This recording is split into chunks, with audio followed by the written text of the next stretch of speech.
मुलांनो, आज आपण 8वा धडा पाहणार आहोत. त्या धड्याचं नाव आहे सखू आजी. आजी म्हणजे दादी अथवा नानी, दोघांनाही काय म्हणतात? आजीच म्हणतात. आणि आजीचं लिंग बदलून काय होणार आहे? आजोबा. आजी स्त्रीलिंग आणि आजोबा पुल्लिंग. तर लेखक राजन गवस यांनी या प्रस्तुत पाठात सखू आजीच्या ही आजी जी आहे ती लेखकाची सखी आजी नहीं, मतलब लेखक की ये सगी दादी या सगी नानी नहीं है. ही त्यांच्या गावातील एक आजी आहे, एक वृद्ध म्हातारी आहे की त्या गावातील सर्व लोक तिला काय म्हणतात? सखू आजी म्हणतात. काय म्हणतात? सखू आजी म्हणतात.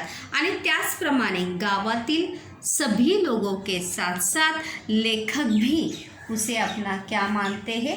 आजी. म्हणजे आपली लेखक भी उसे अपनी दादी ही मानते हैं. तर देखिए, प्रस्तुत पाठात सखू आजीच्या मनातील जुन्या नव्या जीवनमूल्याविषयींचे भान.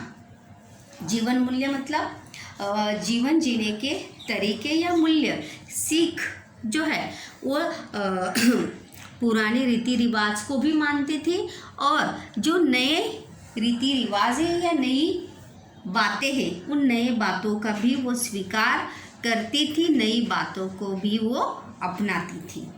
तिची प्रगतिशील दृष्टि यानी हमेशा वो आगे बढ़ना चाहती थी, समय के साथ आगे चलना चाहती थी और सिर्फ खुद ही आगे नहीं चलना चाहती थी, अपने साथ साथ गांव के बाकी सभी लोगों को वो अपने साथ लेकर चलना चाहती थी या वो चलती थी. इसीलिए उसे कहा है कि प्रगतिशील दृष्टि, नज़र, हमेशा प्रगति के बारे में वो सोचती थी.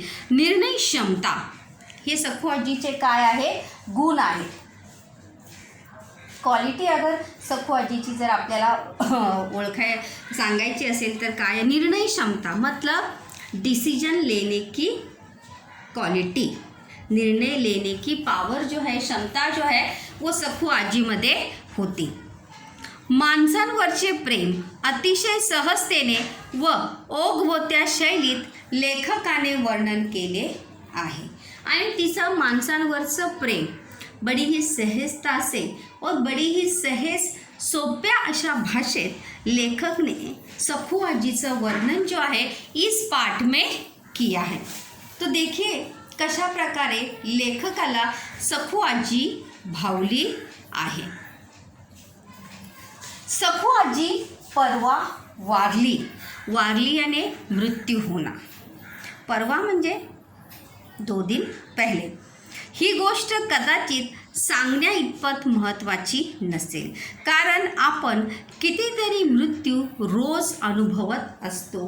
कदाचित मतलब क्योंकि ये बात जो है आपके लिए इतनी महत्वपूर्ण नहीं होगी बताने के लिए, क्योंकि जीवन आणि मृत्यू आपण नेहमीच आपल्या आसपास पाहत असतो. म्हणजे जो जन्माला आलेला आहे त्याला मरण काही चुकलेलं नाही. जन्मच्या ऑपोजिट शब्द काय होणार आहे? मृत्यू. काय असणार आहे? मृत्यू. मग सखू आजी मरण पावली याला विशेष महत्त्व काय? तर सखू आजीचा मृत्यू झाला किंवा सखू आजी वारली, सखू आजी मेली, याला विशेष महत्व क्यों है, या इस बात को विशेष महत्व क्यों है, असा प्रश्न कोणीही उपस्थित करू शकेल. और ऐसा सवाल किसी के भी मन में आ सकता है या किसी के भी मन में निर्माण हो सकता है. याबाबत मला काहीही म्हणायचे नाही. ये अपनी अपनी, लेखक कहते हैं यहाँ पर, ये अपनी अपनी राय है, मुझे इस बारे में कुछ भी कहना नहीं है. तरीही सखू आजीचा मृत्यू, बघा, सखू पुढील घटनेचा लेखकावर झालेला परिणाम हा प्रश्न आहे. काय आहे? प्रश्न कोणता आहे? की पुढील घटनेचा लेखकावर झालेला परिणाम म्हणजे सखू आजीचा मृत्यू. तर काय परिणाम झाला बघा, त्याची 3 उत्तर आहे. खोलवर जखम करून गेला, मतलब बहुत गहरा घाव अभी सही में किसी का मृत्यू जब होता है तो घाव होता है क्या? नहीं, बहुत ही गहरी अशी चोट लगी, खूप मनाला वाईट वाटलं. आपलं असं काही हरवलं. ये दूसरा उत्तर आहे कि मानो ऐसा प्रतीत होता था कि कुछ अपना घूम गया है, आपलं काहीतरी हरवलं आहे ऐसा लगता था. माझ्या जगण्यातलं, ये उसका दूसरा उत्तर. पहिला खोलवर जखम करून गेला, दुसरा आपलं असं काही हरवलं, लेखकावर झालेला सखू आजीच्या मृत्यूचा परिणाम जो आहे त्या घटनेचा. तिसरा उत्तर आहे माझ्या जगण्यातलं एक शुभ्र निरभ्र काही संपलं अशी एक पोकळी वाढते. पोकळी यानी क्या? खाली जगह. पोकळी याचा अर्थ काय? खाली जगह.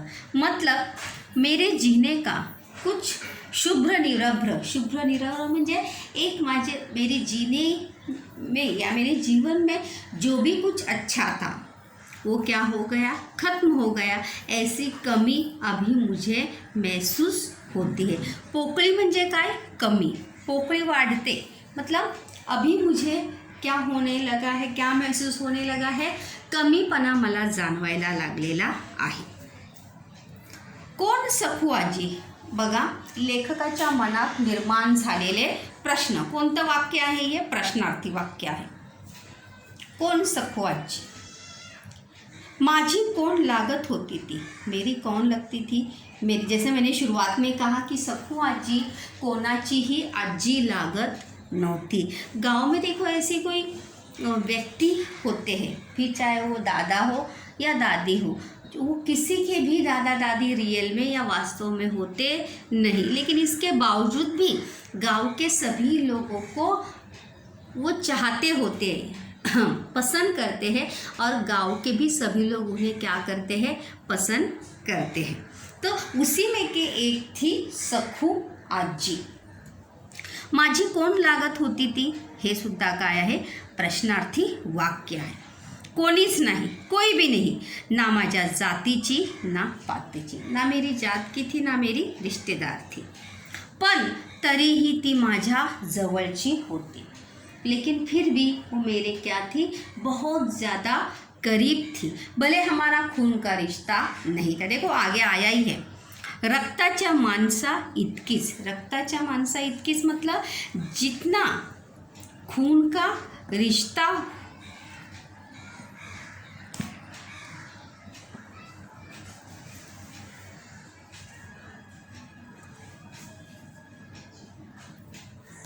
रक्ताच्या माणसा इतकीच. रक्ताच्या मतलब जितने खून के रिश्ते हमें जितने हमारे करीब होते हैं या हम उन्हें इतना चाहते हैं, तितकीच जवळची आणि प्रेमाची माझी सखू आजी होती.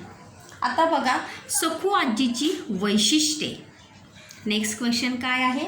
सखू आजीची वैशिष्ट्ये. तर त्याचं पहिलंच उत्तर आहे सखू आजीचं वय वर्षे 90. किती वर्षाची होती सखू आजी? 90 वर्षाची होती. 90 इयर्स, 90. किती वर्षाची होती? 90 वर्षाची. त्याचं पहिलं वैशिष्ट्य आहे. सखू आजीची अंग वैशिष्ट्ये. शारीरिक क्वालिटी, शारीरिक विविधता क्या थी उसकी? कैसे दिखती थी वो? अगर ऐसा प्रश्न आता है तो सखू आजीचं वय वर्षे 90. हे पहिलं उत्तर. हातात काठी. हात में हमेशा क्या थी? लकड़ी होती थी. जाहीर सी बात आहे, इतकं वय तिचं झालं होतं तर. वाकून कमान झालेलं शरीर.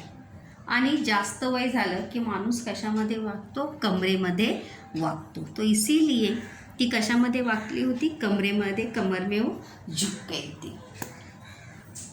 चेहरा सुरकुत्यांनी भरलेला. ये उसका चौथा उत्तर है. और चेहरे पर पूरी क्या आई थी? झुर्रियाँ आई थी. जैसे बुढ़ापे में तो सभी के चेहरे पर झुर्रियाँ आ ही जाती है. तर त्याच प्रकारे सखू आजीच्या चेहऱ्यावर सुद्धा काय आल्या होत्या? सुरकुत्या. सुरकुत्या हे काय आहे? अनेक वचन आहे. सुरकुती एक वचन, सुरकुत्या अनेक वचन. शरीरचा समानार्थी शब्द काय होणार आहे? अंग, देह, काया. ही 4 त्याची उत्तरं आहेत.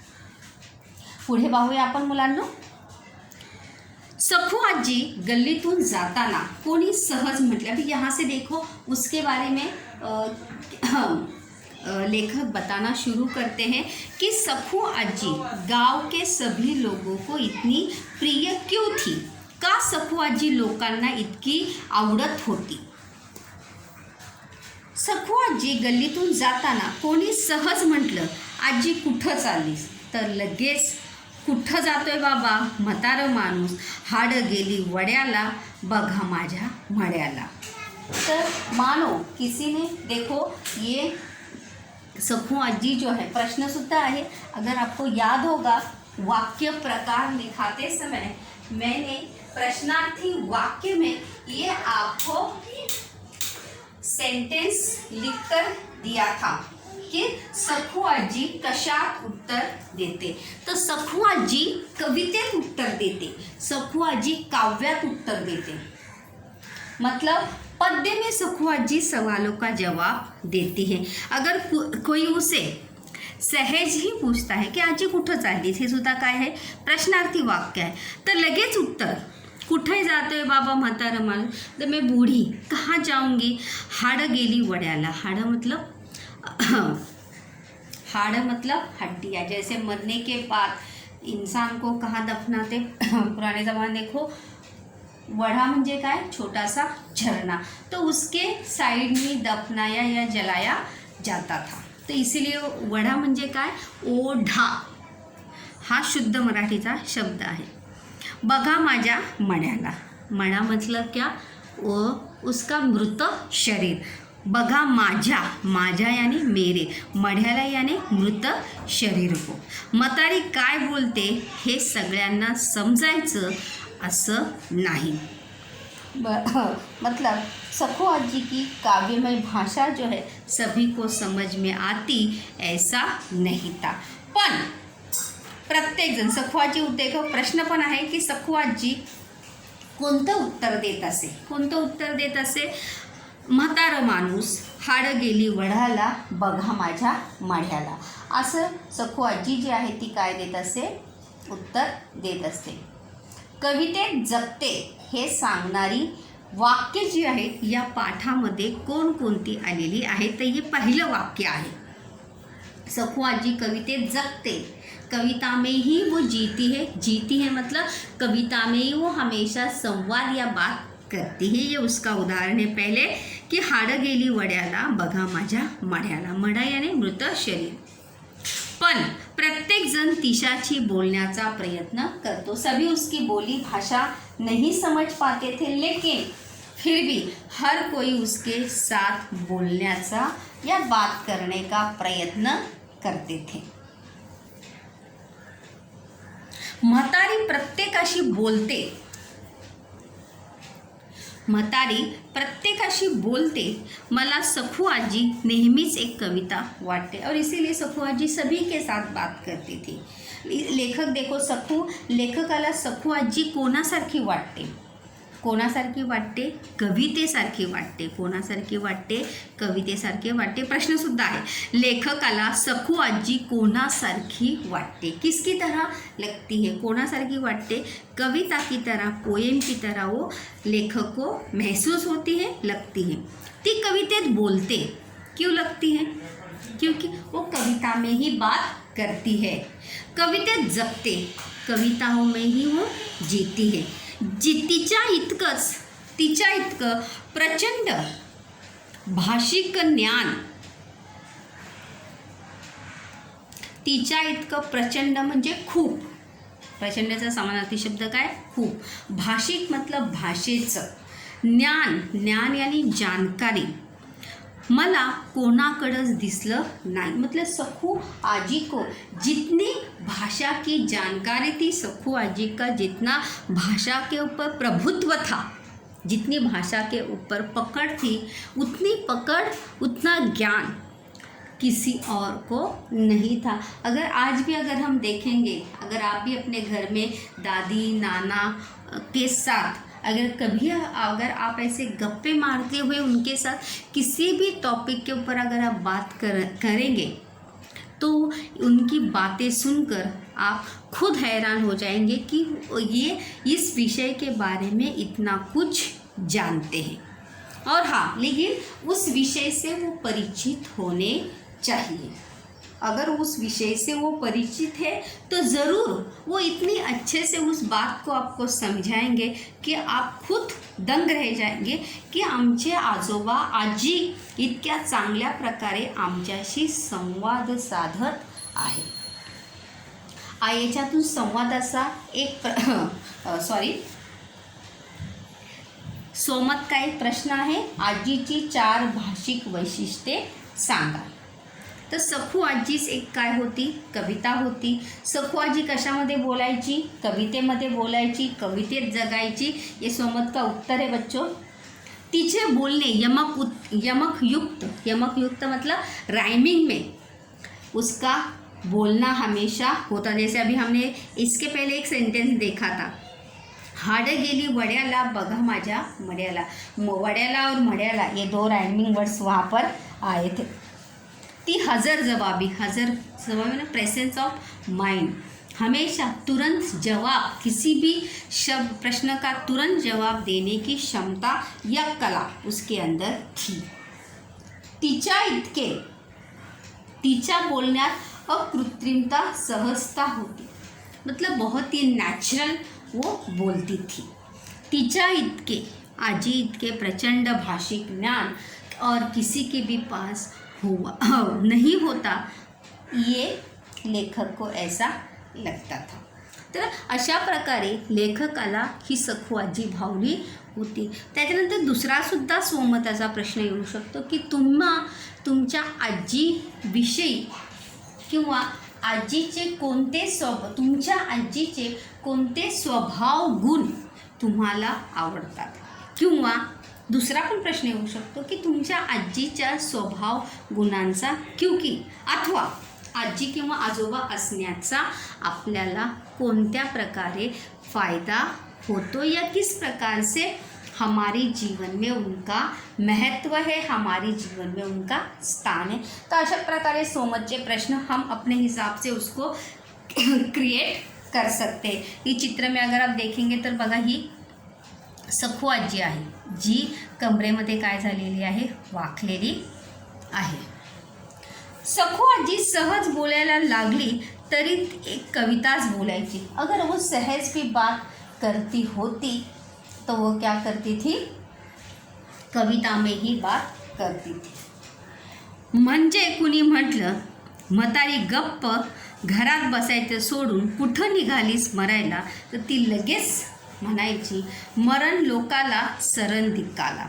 अगर कोई उसे कहता था कि बूढ़े व्यक्ति को, मतलब म्हातारी कशाला बाहेर पडतेस, तर मतलब म्हाताऱ्या माणसाने घरात आरामात बसून राहावं, बाहर घूमने की आवश्यकता नहीं है, तब वो तुरंत उस व्यक्ति को क्या जवाब देती थी, मरण लोकाला। मरण लोकाला मतलब अगर मरता मरे मेरे दुश्मन। सरण दिक्काला, सरण मतलब जो प्रेत को जलाने के लिए जो लकड़ियाँ होती है त्याला म्हणतात सरण। सरण दिक्काला, माझं कपाळ भरलं, आभाळ मरलं, आभाळ माझं कपाळ भरलं, आभाळ मरलं, माणूस झिजलं, कानूस म्हातारी नवसाची भरून उरायची। मतलब ये कहने का तात्पर्य उसका यही था, लोकांना फक्त मृत्यूच दिसतो और मृत्यू या मरण जो है कोणालाही चुकलेलं नाही। जैसे मैंने अब इसके पहले भी कहा कि जो जन्माला आहे तो मरणारच। याचा अर्थ बघा, मरण लोकाला सरण दिक्काला, याचा अर्थ आहे लोकांना फक्त मृत्यू दिसतो, चितेवरील आत्मा कधीच अनंतात पोहोचतो। मतलब जब उसकी जान, मतलब जेव्हा मनुष्य मर जाता है घर में ही, तब उसका आत्मा जो है तभी अनंत में, अनंत मतलब या विश्वामध्ये किंवा या अनंतात विलीन झालेला असतो। लेकिन फिर भी हमें उसका मृत शरीर कहाँ पर दिखाई देता है? चिता पर दिखाई देता है। दूसरा देखेंगे, माझं कपाळ भरलं, माझं कपाळ भरलं आभाळ, मतलब पावसाच्या ढगांनी आभाळ जसे भरलेले असते तसे माझे नशीब आहे। मतलब जिस प्रकार से बारिश के पानी से बादल भरे होते हैं वैसा मेरा क्या है? नसीब आहे। ज्याप्रमाणे पावसाचे ढग कधी बरसतील ये हम बता सकते नहीं। देखो कभी अचानक से बारिश का वातावरण होता है और हम बोलते भी हैं कि बारिश हो जाएगी, बारिश के बादल भी आते हैं, लेकिन बारिश होती नहीं। तो वो इसीलिए सखुआजी म्हणते वैसा मेरा नसीब आहे, काय होईल हे कोणीही सांगू शकत नाही। मरलं माणूस झिजलं काणूस, मेलेलं माणूस हे झिजून जीर्ण झालेल्या कणसासारखे असते। कानूस यानी मक्याचं जे कणीस असते, या किसी भी धान का अगर आप कणीस लेते हैं, भुट्टा जिसे हम कहते हैं, कि अगर वो बहुत ही पुराना हो गया है तो उसमें कोई भी जान जो है वो होती नहीं, वो क्या होता है? बेकार ही होता है। तर त्यामुळं सखुआजी म्हणते आभाळ भरलं माणूस झिजलं काणूस, तर मेलेले माणूस हे झिजून जीर्ण झालेल्या कणसासारखे असते। मरा हुआ मनुष्य जो है वो किसकी तरह होता है? पुराने कनीस की तरह या पुराने खराब हुए भुट्टे की तरह होता है, जिसका कोई भी उपयोग जो है वो होता नहीं। म्हातारी नवसाची भरून उरायची, म्हातारी म्हणजे सखुआजी तुम्हाला नवसाने मिळालेली आहे, तिचे अस्तित्व सर्वत्र व्यापून उरले आहे। और मैं जो हूँ, तुम बड़े नसीब वाले हो तुम गाँव वाले, कि मेरी जैसी म्हणजे मी तुम्हाला लाभलेली आहे आणि ती म्हणजे माझे अस्तित्व सर्वत्र व्यापून आलेले आहे। तर अशा प्रकारे सखुआजी कवितेमध्ये बोलत असे। और हे सगळं ती जुळवून बोलायची असं नहीं, ये सब सखुआजी जो है जोड़कर तोड़कर मतलब बैठा कर ऐसा सोच समझ कर बोलती थी, ऐसा नहीं था। जैसे हम नॉर्मली बात करते हैं वैसे ही सखुआजी बात करती थी। पण ती बोलायला लागली की आपोआपच तिच्या तोंडातून हे बाहेर पडायचं। लेकिन जैसे ही सखुआजी बात करना शुरू करती थी उसके मुंह से ये सब बातें क्या होने लगती थी, ऐसे ही काव्यमय या कविता के रूप में सखुआजी बात करती थी। तिच्याशी बोलताना एक अवर्णनीय मतलब ज्याचे वर्णन करता येणार नाही आनंद मिळायचा। आनंद म्हणजे काय? खूप मनाला खुशी व्हायची, आनंद व्हायचा, उत्साह वाटायचा। लहानपणी शाळेला जाता जाता, लेखकी ही सखुआजी जी आहे कोणती आठवण आहे? लहानपणीची आठवण आहे। आजी आम्हाला गोळा करून बसायची। गांव के सभी स्कूल जाने वाले बच्चों को इकट्ठा करके सखुआजी इकट्ठा कर बैठाती थी। शेतातल्या देवाच्या गोष्टी सांगायची। सखुआजी कोणत्या गोष्टी सांगायची? देवाच्या। सखू आजी कोणत्या गोष्टी सांगायची? देवाच्या।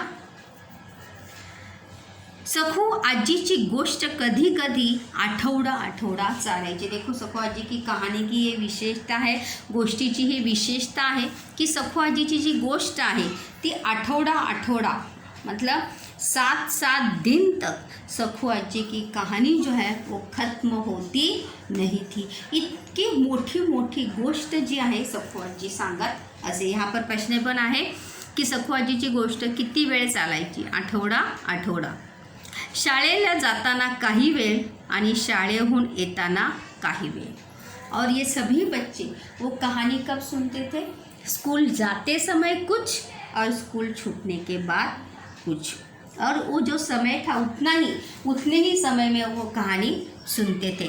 असा तो ठरलेला मतलब नियोजित कार्यक्रम उनका होता था की रोज शाळेला जाताना थोडा वेळ सखू आजीकडून गोष्ट ते ऐकत असत.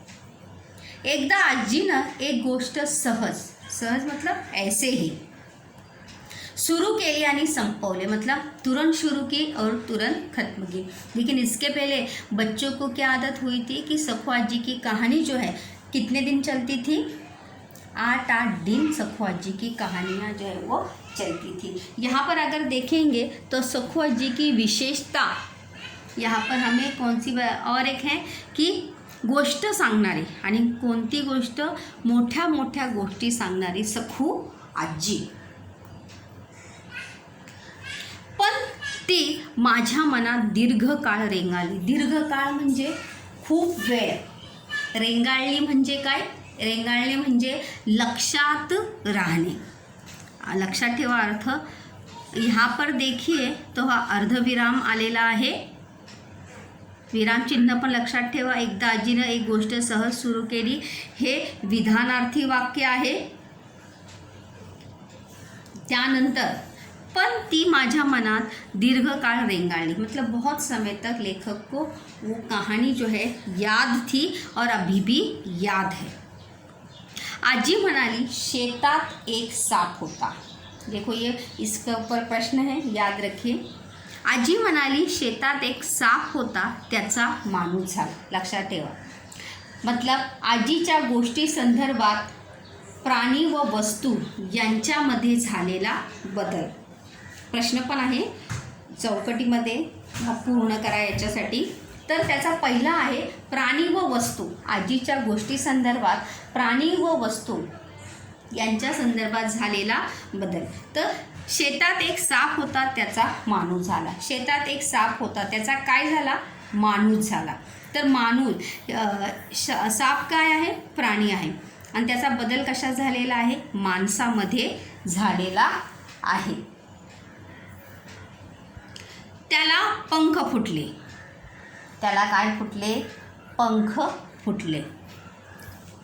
तो समुद्रावर गेला. त्या प्रश्न पण समजा याच्यावरच एक उपप्रश्नसुद्धा येऊ शकतो किंवा बनू शकतो की त्या माणसाला काय फुटले. एक ही मतलब शेतात साप होता, उसका जैसे तालिका पूर्ण करो या प्रवाह तालिका पूर्ण करो में असा जर प्रश्न होगा. शेतात एक साप होता, त्याचा माणूस झाला. त्याच्यानंतर त्याला पंख फुटले, उसका उत्तर होगा. त्यानंतर तो समुद्रावर गेला. वो कहाँ गया, समुद्रावर गेला. 4 तपश्चर्या केली. 4 तप म्हणजे 4 दशक तक. तप म्हणजे 12 वर्ष. एक तप म्हणजे किती, 12 वर्ष. तर 4 तप म्हणजे किती, 36 वर्ष. किती, 36 वर्ष. 4 तपश्चर्या केली. तपश्चर्या करणे, साधना करणे. वाक्यप्रचार पण आहे बघा. तपश्चर्या करणे, साधना करणे.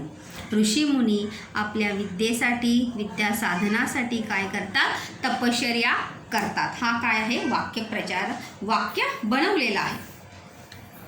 तो समुद्रावर गेला. बघा 4 उत्तरं तयार झाली. परत आला.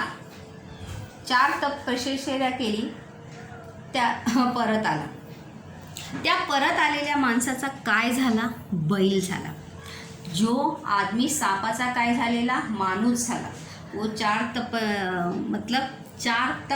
तपश्चर्या करने के बाद जब वो लौट कर आता है तर त्याचा काय होतो, बैल होतो. पण पुन्हा उत्तर आहे की तपश्चर्या होऊन परत आलेल्या माणसाचा काय झाला, बैल झाला. खांदा मळला, नांगर झुपला. फळाला नागिन डसली. फाल मतलब जो हल होता है, हल का जो लोहे का होता है त्याला म्हणतात नांगर. फळाला नागिन डसली. नागिन कशाला डसलेली आहे, फळाला नागिन डसली. बैलाची दातपुडी झाली आणि नांगराची काय झाली, नदी झाली. प्रश्न पण आहे की नांगराची काय झाली, नदी झाली. दातकुडी कशाची बसली, बैलाची दातकुडी बसली. नागिन कशाला डसली, फळाला, नांगराच्या फळाला. काय खांदा मळला, खांदा मळला याने तैयार हो गए काम करने के लिए या हल चलाने के लिए. खांदा मळणे म्हणजे कामासाठी तयार होणे, हा सुद्धा काय आहे, वाक्यप्रचार आहे. दातकुडी बसणे म्हणजे दातकुडी बसणे हा सुद्धा काय आहे, एक वाक्यप्रचारच आहे. दातखिळी बसणे मतलब एक भी अक्षर मुंह से न निकलना. आणि नदी कशाची झालेली आहे, नांगराची नदी झालेली आहे. नांगर कशाला झुपला, फळाला नागिन डसली. तर अशा प्रकारे सखू आजी जी आहे मुलांना विविध प्रकारच्या गोष्टी सांगून त्यांचं मनोरंजन करत असे. तो ऐसेही अशाच प्रकारची आजी आपली असेल तर कशा म्हणजे स्वमताचा प्रश्नसुद्धा येऊ शकतो की तुम्हीसुद्धा तुमच्या आजीबरोबर घालवलेल्या अनुभव शब्दात व्यक्त करा.